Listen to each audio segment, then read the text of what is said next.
Para sa mga mister na pag may ekstrang oras, gaya ng day off, ilaan mo na lang yan sa pamilya mo. Oo, nagtatrabaho ka para sa pamilya. Kapag rest day mo at gusto mong mag-enjoy kasi wala kang gagawin, huwag mo sanang kalimutan na kadikit na ng salitang rest day. Family day. Kasi yung iba dyan kapag rest day, gusto ibang tao yung kasama barkada. Babad ka na nga sa trabaho. Hindi pa inilalaan yung pahinga sa pamilya. Sana matuto ka ring makiramdam na gusto ka ring makasama ng pamilya mo, ng anak mo.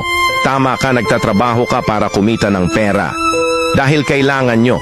Pero sana maisip mo na kailangan ka rin nila. Lahat naman tayo gusto ng may pera. Pero huwag mo nang ipagkait sa mag-ina mo.